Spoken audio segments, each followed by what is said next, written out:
I volunteered to introduce ourselves. So go ahead, Suzanne. Okay, very good. Hi, everybody. I am Suzanne Joaquim. I am at Butte College up by Chico, where I do SLO coordinator, DE coordinator, OER coordinator, and teaching biology. And I'm also working on OER stuff statewide. So that's me. Hi, welcome. Hi, and I am Amanda Tanger, and currently I am an interim director for Title V, but before that I was in faculty coordinator of instructional design, distance education, student learning outcomes, and instructional design. So welcome.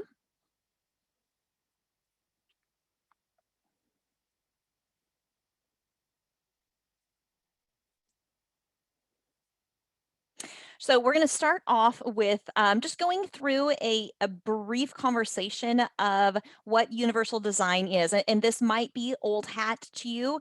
And if it is, just a preface, we're not going to go deep into the weeds of what universal design is all about. We can fill volumes and multiple days of sessions of conferences to go over what the complexity of UDL is. But what I'm going to do is just frame it on just the basic guidelines and framework of universal design for learning, so that as we go through our presentation, you can understand the connection between all of these different pieces that we're going to talk about, what we framed as the alphabet soup. So our learning outcomes for this session are to understand how basic UDL principles relate to open educational practices. We're going to lay the foundation of what open educational practices are, and then we're going to talk a little bit about backward design. So these are our outcomes, Suzanne and I's outcomes, for what we hope you are going to get out of this conversation over the next hour. And why I keep saying what our outcomes are is we're going to circle back to this concept towards the end of our presentation, that these might be our outcomes and what we're hoping you're going to get out of the next hour of our conversation. But you might have entered into this dialogue and this presentation with very different outcomes based on what you read on the description, based on where you are in your professional life, what you would like to get out of the presentation. So just because this is what Suzanne and I have designed around, we're acknowledging the fact that you might have very different personal outcomes. You might just hoping to walk out of here with the definition of what OEP or open pedagogy is. And I'm just wetting your whistle on why this is going to be important when we talk about backward design and how that connects to some UDL principles.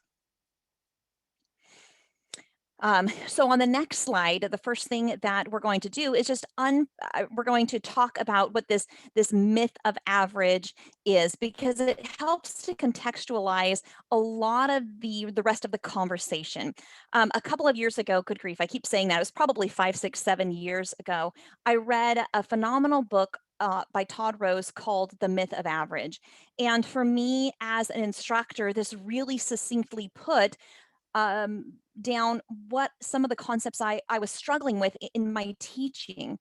I teach child development. And so if you're not familiar with that field, it is considered a CTE field, but it's also a transfer field. So we have students that are coming in and do plan on going on and getting bachelor's and master's and so on degrees, but we have students that are coming in and this is just the courses that they're going to take to be able to immediately become a teacher in the field, to get those 12 units. So I had a wide range of students coming in with different expectations for the course and different educational opportunities that had been presented to them. So I struggled with, how do I make sure that I'm teaching all the students where they need to be and what their outcomes are? And so, like most instructors, I settled on, all right, well, there's this fancy bell curve. I'm just going to teach to the middle because, there is an average student, and I'm going to just teach right in the middle of what that average is. And then I read Todd Rose's book, and what he talks about is there is no average. And he does this very eloquently by walking through an example of airline pilots in the Air Force. So in the 1940s, there was this huge influx of crashes in the Air Force. And so they went and they looked at what was happening. And none of this was manufacture problems. So none of it had to do with the aircraft. It was all pilot error. And yet we had these very seasoned pilots. So they did further investigations, and what they realized is they designed a cockpit for the average pilot.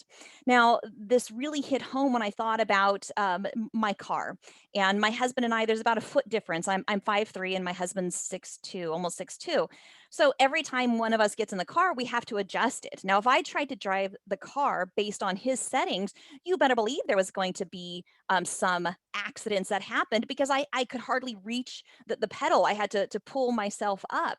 And so that example that he used on the Air Force really made sense. And so because of that, because they had designed that cockpit to fit the average student, or sorry, the average airline pilot, it wasn't good for anybody. And so that study is really what drove us to have adjustable seat belts and adjustable seats, was the Air Force realizing, hey, if we want to be able to perform or use these machines to the best of their ability, we need to make it so that these cockpits adjust to every pilot so that it can be made in a way that the pilot can create the environment that best is suited to their abilities. And it was this light bulb to me when I thought about my teaching and how I need to change my teaching to not teach to the average students, but what do I do to meet all my students? And that is a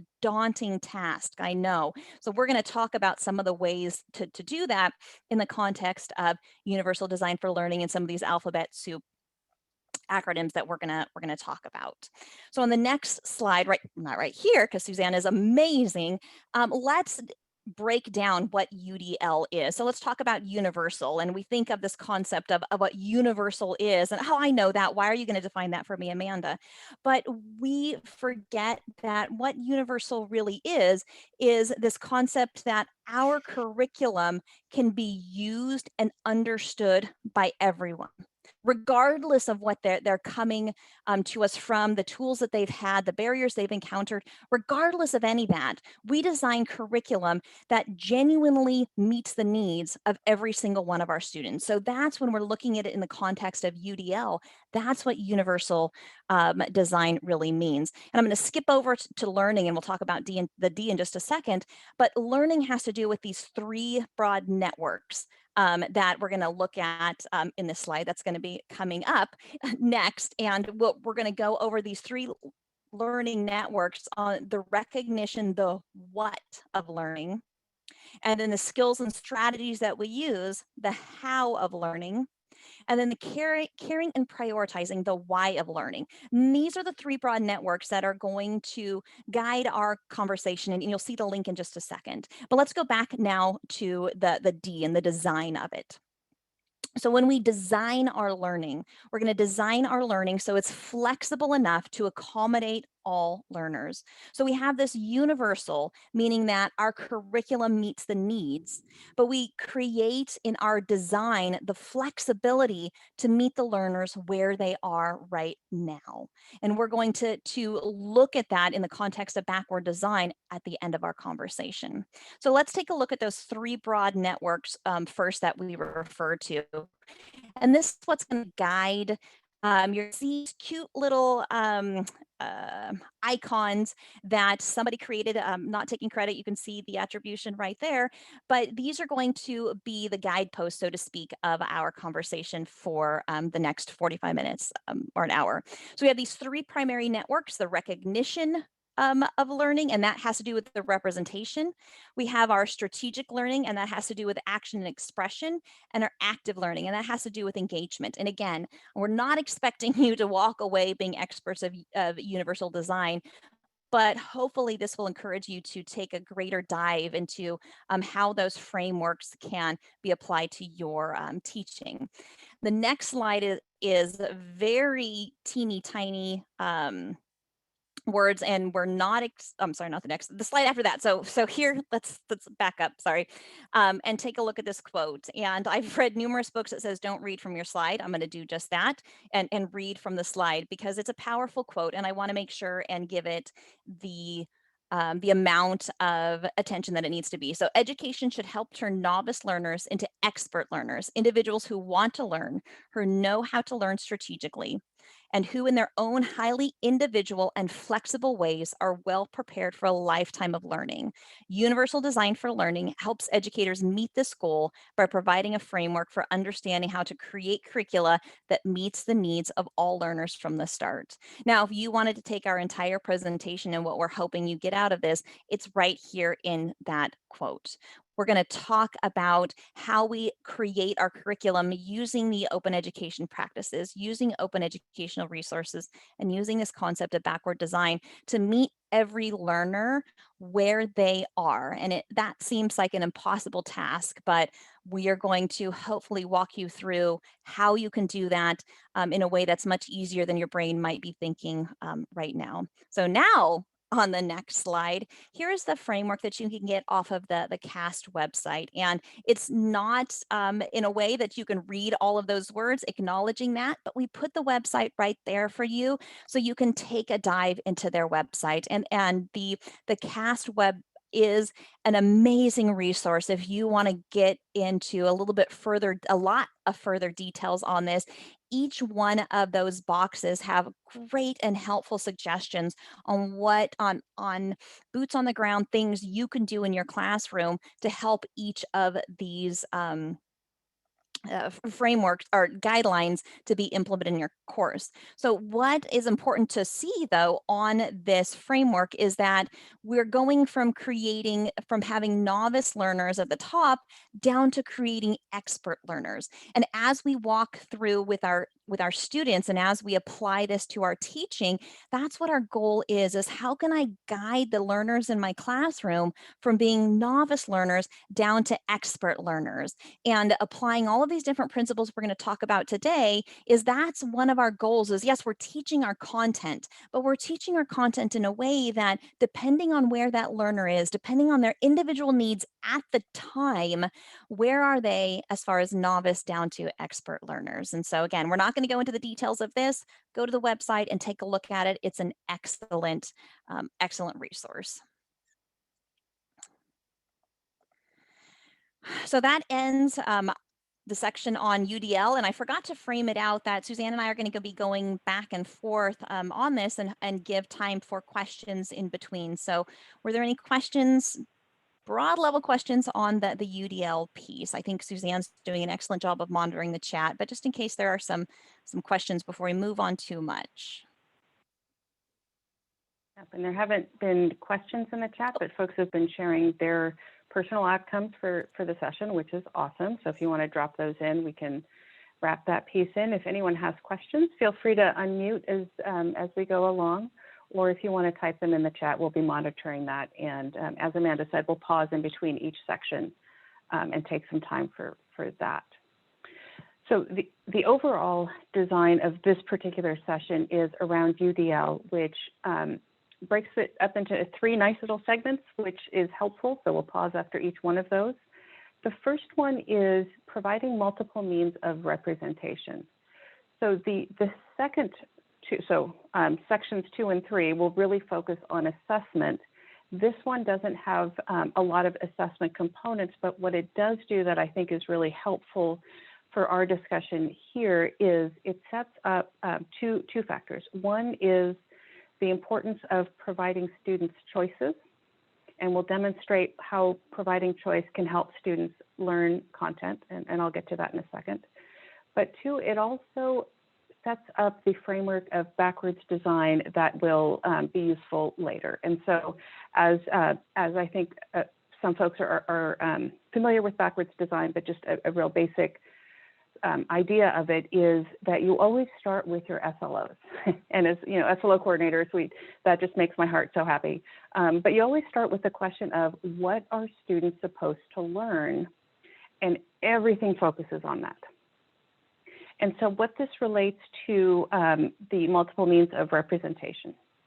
This particular component of UDL talks about giving students choice in how they acquire knowledge. And I think we're all aware of there's many ways to give information to students. One is text, right?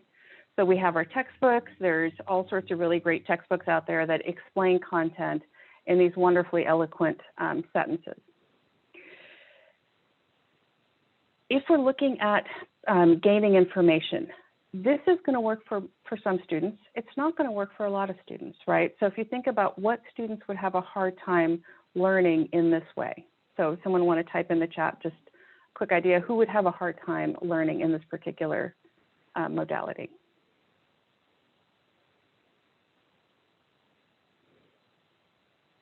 With wonderfully written prose in our textbooks. Yeah, kinesthetic learners. Folks that need to kind of feel and experience the learning are going to have a hard time with this. Who else?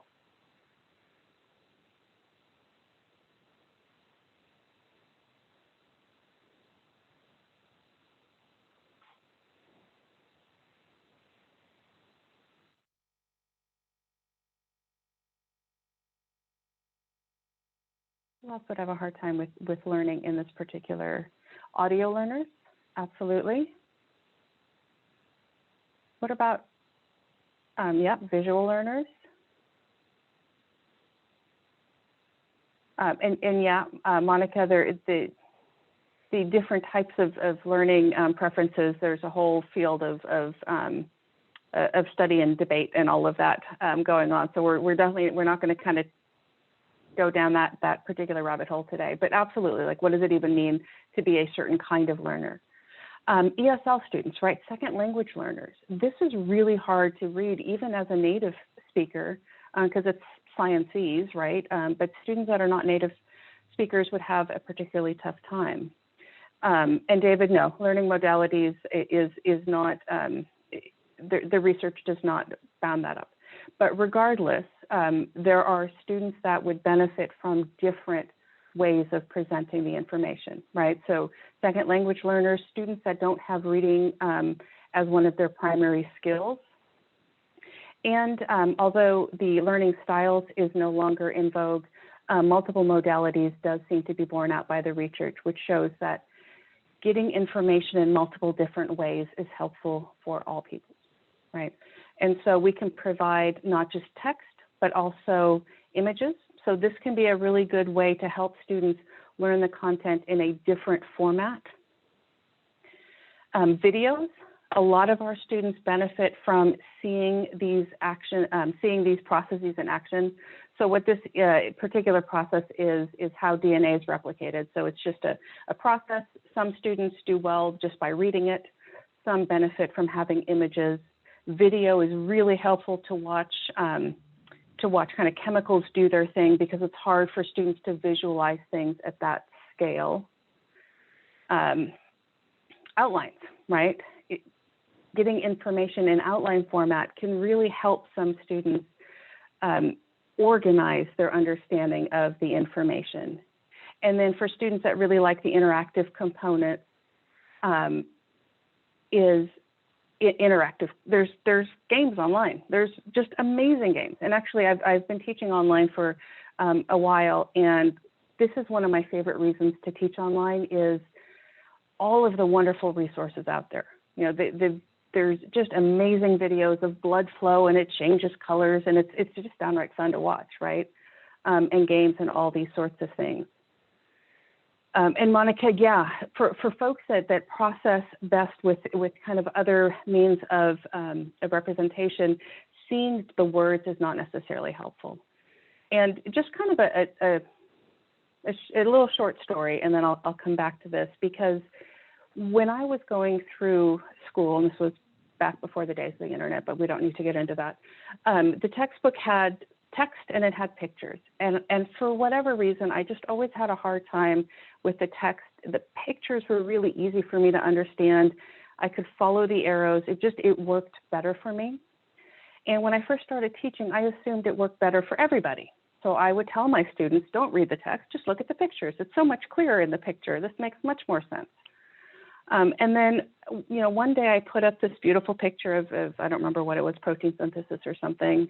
And I was going to show them how easy it is to understand these pictures. And I realized that a lot of students had no idea how to process that information, right? So if you look at this image up here, They just didn't quite understand why were these yellow rectangles yellow and why was this a circle? And then this is a different color. Does that mean something, right?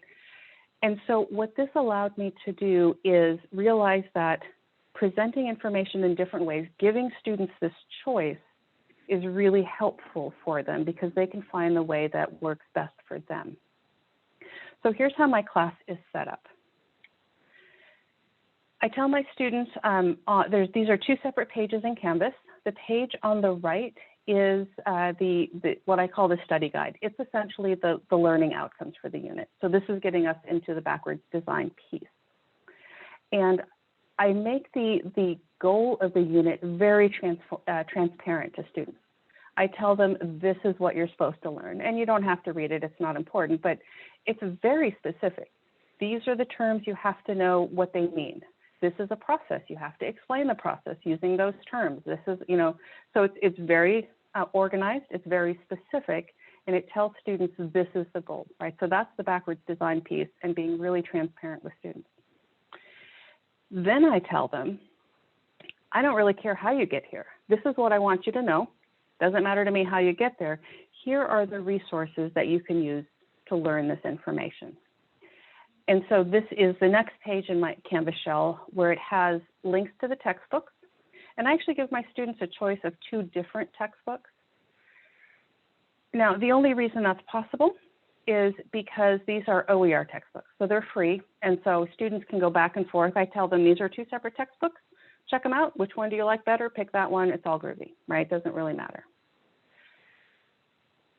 I also have a bunch of interactives and websites and things that are helpful. So Khan Academy, I teach science, biology specifically, and students really like Khan Academy. It works for them. It's great. It's got information.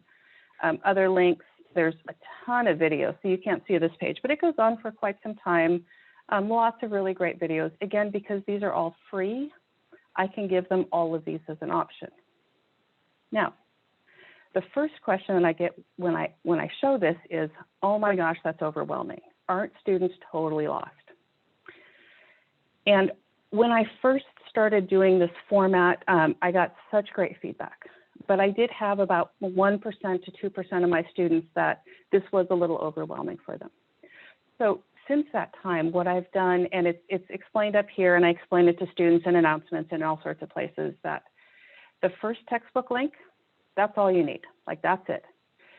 Because that's the textbook that I've customized, and I don't know that everyone needs to go down that particular trail, but I was able to take that textbook, and because it's openly resourced, I can edit it and customize it. And so everything they need, that's the link. And then I tell them, this is all you need. But if you're not feeling quite there, like it's not quite hitting all the points for you, go to the next link down. That's not doing it, go to the next link down. And so what I'm training them to do is to use resources to find answers to questions. So it's not about learn chapter 3, because that's not like, that's just, I don't care what's in chapter 3. What I care about is this information. That's your goal. That's the backwards design piece. And then one last note on the fact that these are OER and customizable. One of the nice things that you can do with open resources that I just want to put out there is edit them so that they match your content, but also so that they are more representative of our students. So as with most textbooks, open textbooks tend to be fairly uniform in their representation of humans. And so what we were able to do in our textbook, and this is an ongoing process, is just bring in some diversity, make the book more inclusive, make it be more similar to our student demographic, to our student experiences. The examples we use relate more to who our students are. And so that's, I think, one of the additional benefits of using OER. Okay, so having said that, I'm going to take us to some time for questions. Any questions about the multiple means of representation? Any thoughts?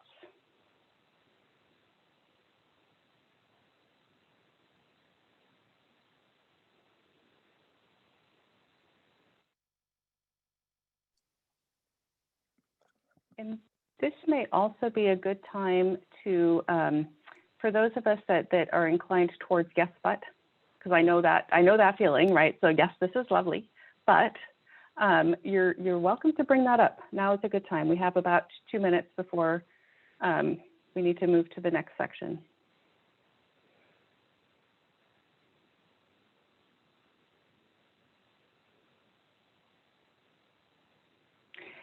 Yeah, David, I agree. Having diagrams is super helpful. And in certain fields, like in the sciences and in technical fields, understanding diagrams is really important. So that in and of itself is an important skill. And one of the ways that I address that, because it's important not to always give students so many options so that they never have to ever look at a picture or they never have to read anything ever, right? Both of those skills are important. What I'll do is I'll use a preferred one to train the other. So you're all going to learn protein synthesis. Go forth and learn it however you want to do it. Have fun. We're going to come back in class and all together work through this diagram and make sure that however you learned it, you can also interpret the diagram. So it's doubling down on their knowledge and it's teaching them a skill. And that kind of giving them choice, but not forgetting about the importance of other skills is going to come back in the next section as well, so that we can certainly address that piece of it too. The example you showed is mainly the access to the information and not assessing. Yes, correct.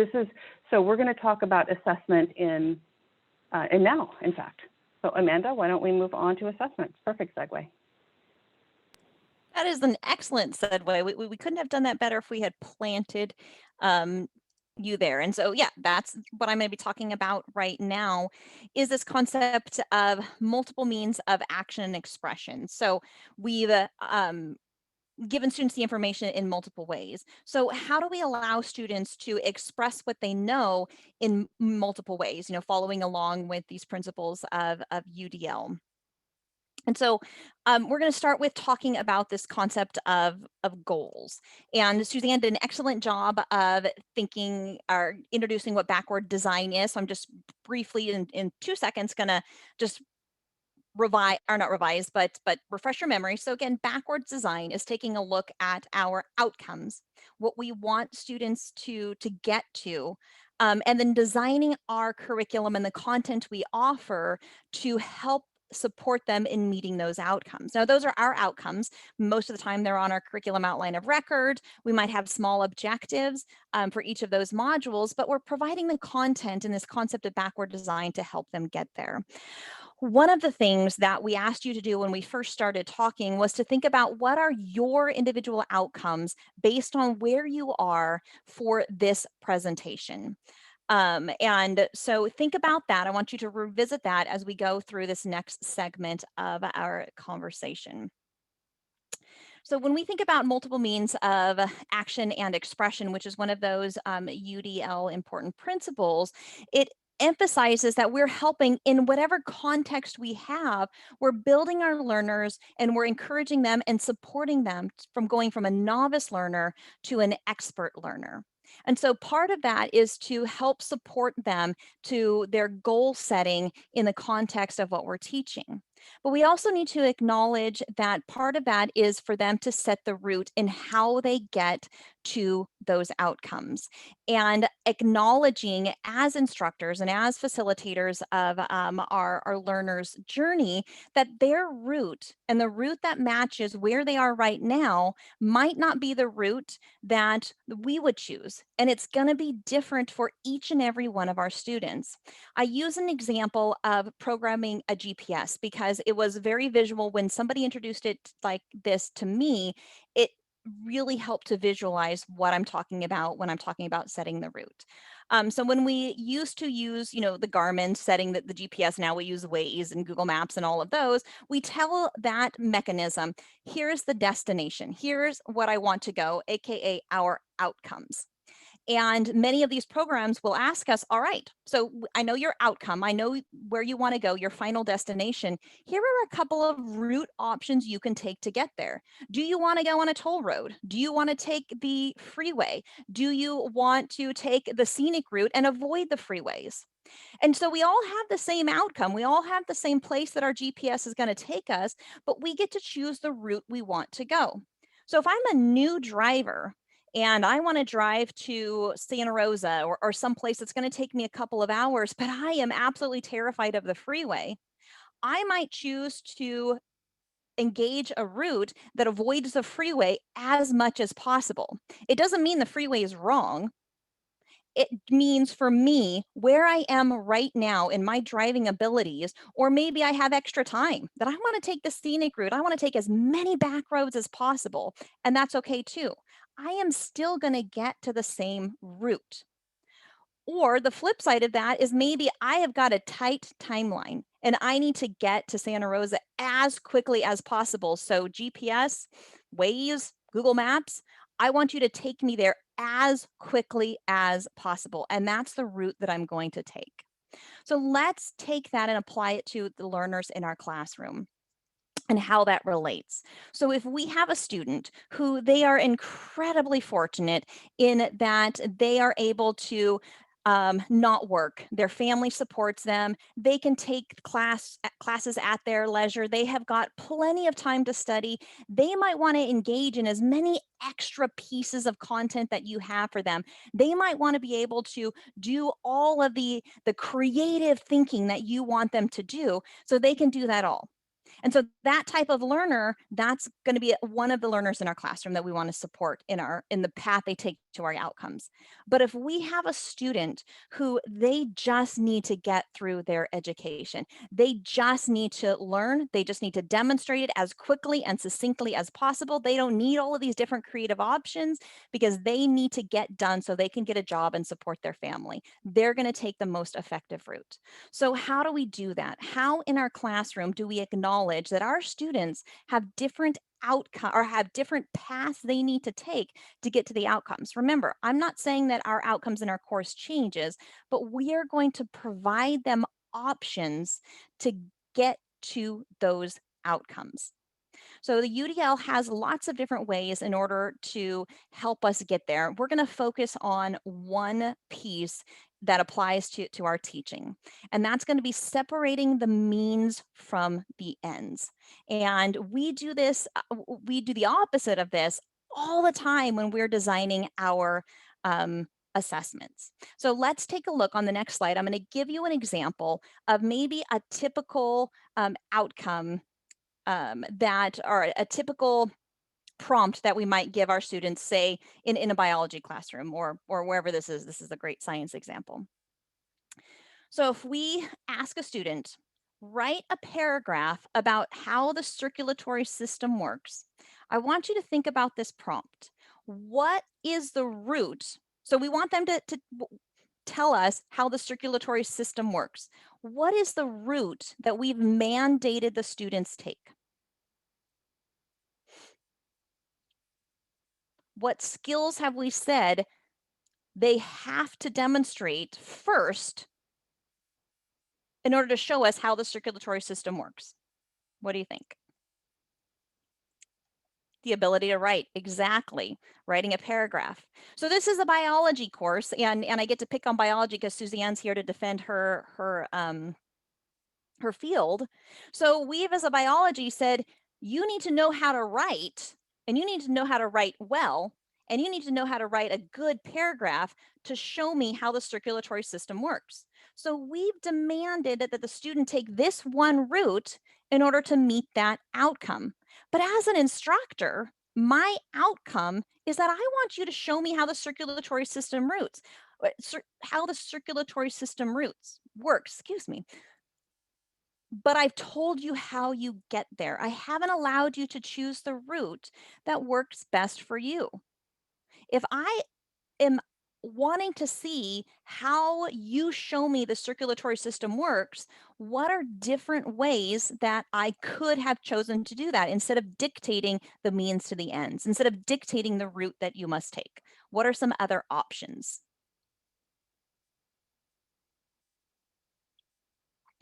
Instead of just saying, write a paragraph, what are some different options that I could provide? Exactly. Create a video, a diagram, visual, or, oh, you guys are on fire, all these fun things. Ask questions, ask for have a student to draw diagrams, right. And I'm sure you guys have your brains are on fire of all of the different ways a student could represent how the circulatory system works. And so oftentimes when Suzanne and I talk about this and present this, we get the yes buts. And I was one of those yes but things. So was Suzanne, we first talked about this. But yes, but how do I assess that then? I have my rubric. How do I assess if one student does a diagram, one student writes a paragraph, one student does a Jello mold, one student uses a software program? How the heck, as an instructor, do I assess that wide variety? Remember, we are assessing the outcome. We are assessing that they know how the circulatory system works. So if we set our rubric up and we very clearly decide what are the skills I need a student to show me that demonstrate they know the circulatory system works, the route they take to get there, whether it's the freeway, whether it's the scenic bypass, whether it's the toll road, doesn't matter because we are assessing them on the outcome. Their route doesn't matter. So maybe for that student that I don't have time to demonstrate my creativity, to put a video together, to do all these rockin' amazing things. I need to write a paragraph to you because that's the only time that I have and that's the best way.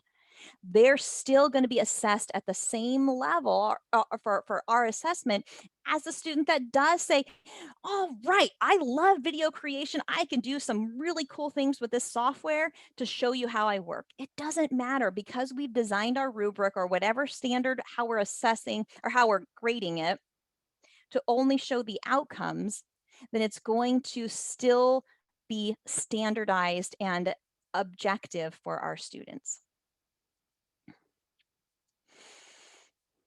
Oh, there's our graphic. We're breaking out of the freeway. We're taking a scenic route. So on the next slide, we're going to look at just some quickly. I'm being cognizant of time because I definitely want to get to students or to Suzanne's OEP. But here are some different ways that we quite often, when we're creating assessments in our classroom, we dictate the means to the ends. We don't allow students to choose the route that works for them. So if we create a timed test in Canvas, now here's where a lot of the yes buts come in, and I totally get this. This is going to be dependent on the skills you want them to demonstrate. So when I say this, and we're going to talk about timed tests, it's not saying that there's not any validity for timed tests. If you are wanting to assess how quickly a student processes the information, then a time test might be appropriate. If they're having to get ready for a licensure where they do have a time test, and that's one of the skills they have to develop, then maybe a time test is applicable. But if we want them to demonstrate to us that they know the content, that we want to demonstrate the ends, the outcomes, what else might a timed test also assess? And I'll let you guys think in the chat, but I'm going to do a spoiler alert as well. It assesses processing, right? It assesses how quickly they can translate into a language that's more comfortable. It assesses much more than just the content. So that's where we rethink things like time test. If we're asking them to, or we're giving them the ability to use computer programs, to use software for creating drawings, mind mapping tools, those that maybe students that are more comfortable navigating technology, if we give them that option, but we also say, hey, if you want to take a paper and a pencil and draw it out with crayons and markers, you go ahead too. I'm not assessing your use of technology in this. We're providing both of those options. One of the ways that I've done this in my classroom is create different ways for discussion boards such as Flipgrid and Padlet and all those really fun tech tools that we learn about because some students like that. But for some students in my child development class, that is overwhelming. And that's creating another cognitive load that's adding. They just want, if you want me to discuss, I just want to be able to use a very comfortable text discussion board. And so they have those options because I don't care how they get there. I want them to interact and I want them to meet this outcome. So there are lots of different options here. You guys have read through it, but I'm going to turn it over now and see if you have any questions, and then let Suzanne to get to the open pedagogy, because that's a really cool part. So, and I actually want to connect what you're saying, Amanda, to the keynote earlier. So she had that great cartoon that I almost wanted to screenshot and drop into ours about, you know, the person at the interview saying, well, my life skill is I can take tests, right? And that's where the idea of what are we actually assessing becomes important, because we're training students in skills. And if multiple choice testing is a skill that they need because of licensure, great. But if not, then are we spending time teaching them things they maybe aren't that helpful? But more importantly, and from an assessment professional, one of the things that I think is really important for us to consider, and I can't remember who was saying that they wanted to take information back to their campus. When you decide the route for students, you're assessing multiple things at the same time, and you're going to have confounding variables where you can't tell what students actually know. If the assessment is write a paragraph to explain this concept, and they can't write a paragraph, I have no way of knowing if they know the concept, right? And so a lot of times the yes buts for authentic assessment are yes but rigor, and my response to that is yes but accuracy and measurement, right? Because multiple choice tests aren't, I don't know what they know. I know that they can answer it quickly, but I don't know deeper knowledge and really no way to parse that out. So I'm going to get off my soapbox there, but this is why this component of this session is just so important for assessment professionals, is giving students the option means we actually know what they know, and isn't that kind of the point of what we're doing? All right, so I took up all our Q&A time. Does anyone else have questions or comments?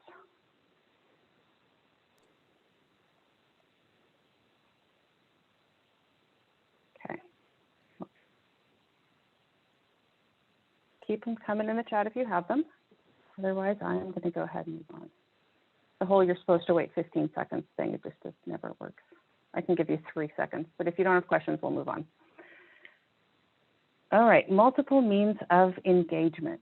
So this is the third main component of universal design for learning, and this talks about giving students options in how they connect with the material, right? So tapping into student interest. To explain this, I want to bring together two separate pieces, and then we'll weave them together. So let me introduce each one individually. The UDL component of this, these are just pieces of the UDL framework that I want to bring to the surface right now because it'll help us in this portion of the discussion, is giving learners optimize individual choice and autonomy. So giving them choices in how they interact and engage with the materials. Let them know what the goals are, right? So Amanda's talked about that quite a bit, is like, that's important. Letting them know what they're doing and why they're doing it, that's key. So they're not just passively along for the ride. They know why they're going, where they're going. Giving them options to have variable demand, levels of demand on their skills. So don't always give them the easiest route. Sometimes I do want to push them a little bit, right? And so there's ways to do that so that they're learning skills, but then I can really separate when are they learning a new skill and when are they learning a new concept, and which of those two things am I assessing, right? So it doesn't always mean giving them the path of least resistance. Sometimes I'm going to start training them how to drive on the freeway because I think that's important. Okay, so we're going to connect that with open educational practices. And there's a lot of different definitions to open educational practices. It's a fairly new and fairly complex field. And so I want to use a definition that I think is clearest in my mind anyways. And for the earlier discussion, I am very much a diagram makes sense kind of person. So here it is in diagram form because that's what makes sense to me. So we're going to compare open educational practices to a concept called open government, which is actually super exciting and interesting on its own. So if you want a nice Google journey, start looking into open government. But that has 3 separate components. At the top is transparency, and transparency is so important, right? So that's what we were talking about, letting students know Why are they learning this? Why does it matter? I always encourage my students to ask me, why am I learning this, if it's not clear to them? Otherwise, it's a secret. Like, okay, I have to learn the cell cycle. Okay, right? If it doesn't matter, then I need to explain to them why it does. That's transparency. Also being really clear about how they're being assessed, right? This is where rubrics become super important. So there's never a secret about how I'm assessing them. If you've heard the idea of the hidden curriculum, right? There's these things that we assume students know how to do, and we actually assess them on them, but we don't tell them. And sometimes they're not even really fully at the forefront of our minds. So always being really transparent on how students are being assessed. Down on the lower left, participation. So students are not just a passive component of the class. They're not just sitting there, absorbing the information, the words of wisdom that are springing forth from us. They're actively participating.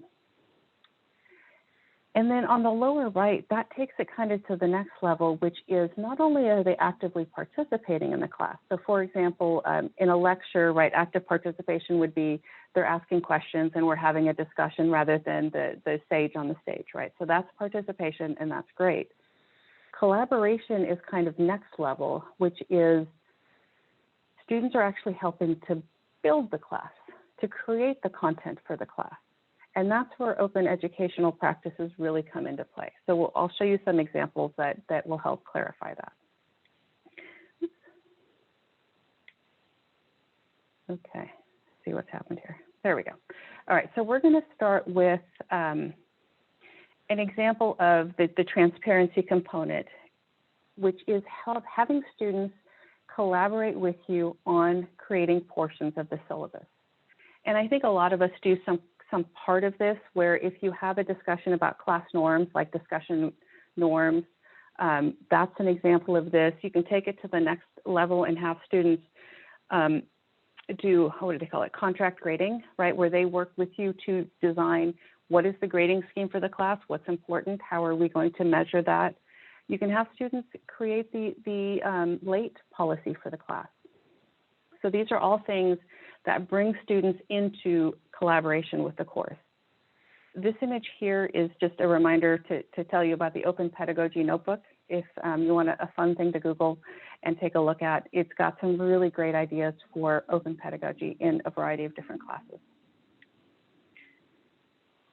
Another example of how you can use open pedagogy to engage students is an assignment I like to call community service. So, like I said, I teach biology and specifically human biology. And there's a lot of really amazing medical advice online. Facebook has some fascinating bits of medical advice, as does things like Yahoo Answers and Quora, and I'm sure TikTok is just as great. So one of the things that I want students to learn is how to find good information. That's so important in this day and age. And going back to a discussion at the previous session that I was at about cheating, and students look up answers online. And my thought on that is I really want students to look up answers online because they have all of their answers right in their hand. The problem is they've got all sorts of non-answers and just terrible information and all sorts of who knows what on the same device. And if they don't know how to parse those two things, which is a good answer and which is just not, that's where the problems come in, I think, in a lot of cases. And we can have that philosophical discussion later. Regardless, what I want to teach my students is information literacy, because I think that's important. So important, I actually added that as an SLO to my course, which was nice. So what this assignment is I tell them, look up something. So this is, global warming is a topic in our class. Look at the best answer. Look at their sources. Decide if you think that's a good answer, and tell me what you think about the best answer. Then give me what you think is the best answer, right? So you're going to write your own answer. You're going to include sources and just all of that info literacy stuff. So this is where I start teaching students writing skills, because that is important. And I teach them information literacy skills. But notice this assessment has those two focuses, The science focus is still a part of it, but now I've got all of these things I'm assessing. So it's a little different than the assignment where we let students pick how they do things. But I think this is a really popular assignment with students because they know this matters, and especially in this day and age. Okay. Another example of using open educational practices is having students communally annotate a book. So this is an open textbook here. You can layer on top of that a program called Hypothesis, which is a free resource where you log in and you can annotate as a group. It's a great way to build community in your classes. You can use this to assess. For example, what I might do is I have my study guide questions, and each student has to find one answer from the study guide in the textbook, highlight it, and tell me if that's a complete answer or if there's more needed, right? So you can use this kind of group community collaborative approach to assess student knowledge. Yeah, so David, absolutely. Information literacy in so many fields. It's such a great way to teach students these skills and the content. So another example is having students create study resources for our class. Right? So this is the idea of collaboration. Students are building content for the class. And Marissa, were you unmuting to let me know we have about 5 more minutes? Or no? Oh, okay. No, sorry. That's okay. Okay, and actually that was a different person. I didn't read all the way through. Anyways, back to this. I'm easily distracted. So when we were talking about collaboration with the course, having students create study guides for the class is really fun. It's engaging. Not all students like this, and so I never require it. But rather than trying to force students to learn by themselves, having us create shared resources is a great way to build community. And there's all sorts of really great tools online to create flashcards and games and so on. So I just link students to those, let them pick the one that works best for them, and they have a great time with it. You can also have them create videos, and you can create Padlet stories. So I'm not going to go into all of the examples because there's many of them, right? There's more. You can have them write whole textbooks. This was a really nice book from, I can't remember, somewhere in New York where she had her students, and this was for a writing class, had her students share their stories, and if they wanted to publish them, and she put them all into this this book. It's beautiful. So if you're teaching a class that has some reading component to it, I would encourage you to take a look. It's openly licensed, so it's free for students. They can read through it. But this works for literature classes. It also works for any other type of class. This is an example where I think there was some student collaboration in creating this book about water supply. So the point being, there's a lot of ways to bring students into the course so that they're not just passive. And I just wanted to throw out some ideas, hopefully get some ideas happening in your minds. And, oh, there's one more. Okay, one more, and then we'll move on. Wikipedia. You can have students write for Wikipedia. There's a really great assignment series that comes out of WikiEDU, which is part of the parent organization for Wikipedia. And our librarian and I think one of our history instructors have used this to great effect as a way to get students engaged in demonstrating knowledge in a public way. And I just want to pause on this one for a second and talk about our students who come to us feeling they don't belong, because there's a lot of them, right? These type of assignments tell them not only do you belong, but you can contribute. You are an active participant in the learning process. You don't just have to be a passive recipient. And that's such a powerful message for our students. They are part of academia.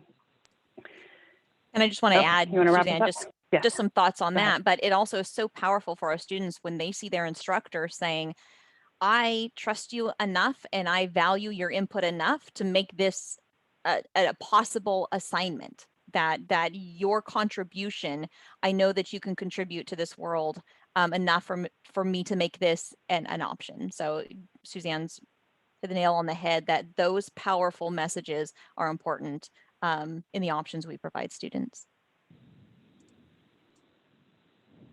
Thank you. Yep. And yeah, it's all, yeah.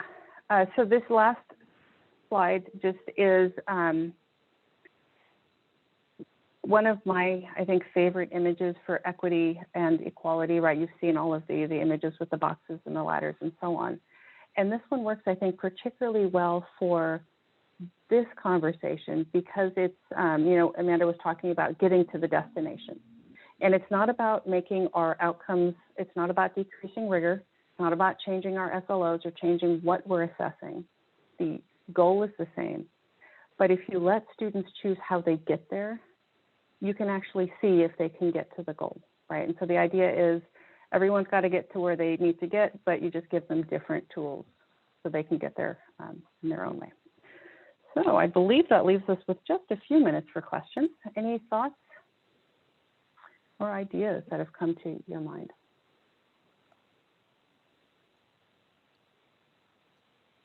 Or yes buts. Or yes buts, well. Yeah.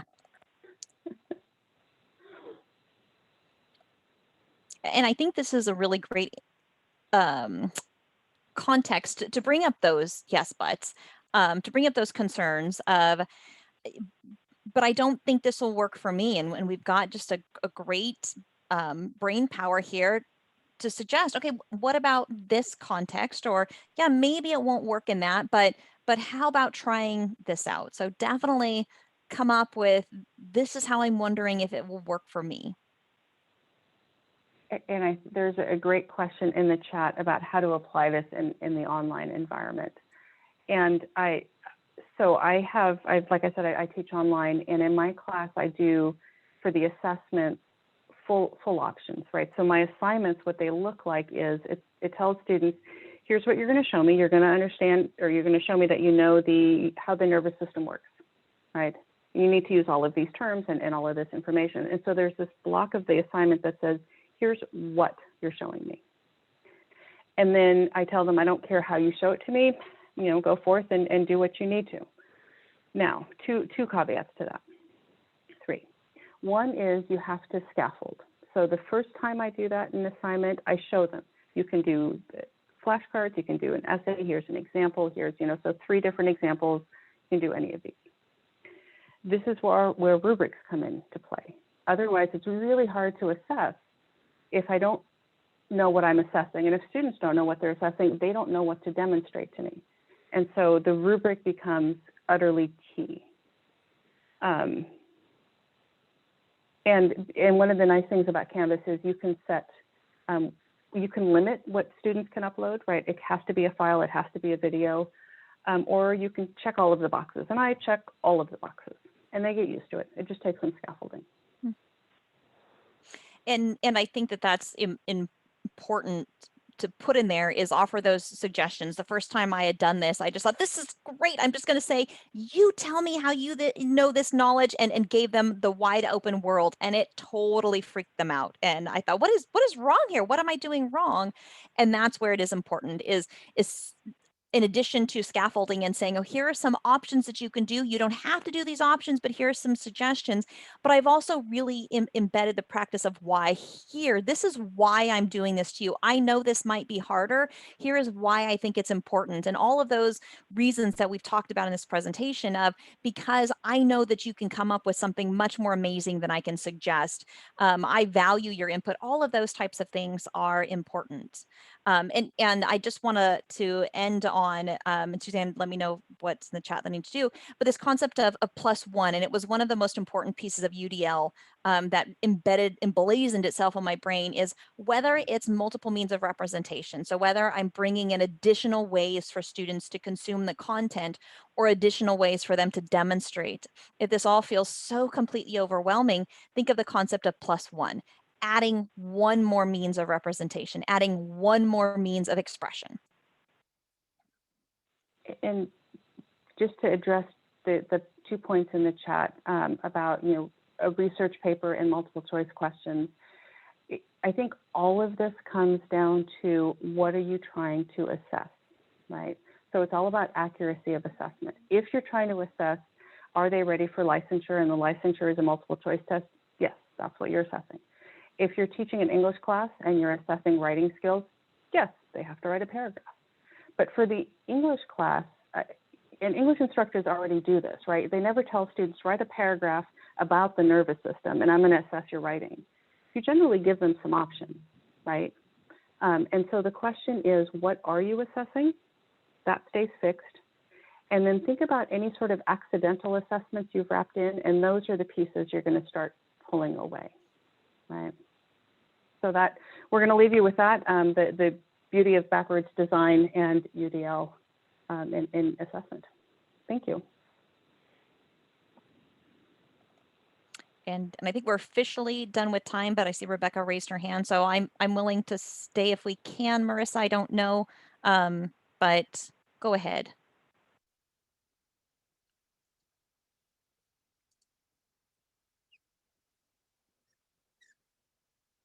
Maybe not.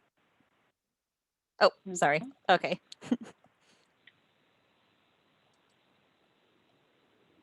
Okay, I think we're wrapped up, and I know these rooms are going from one to another, so I don't want to. Okay, so we better should kick out. All right.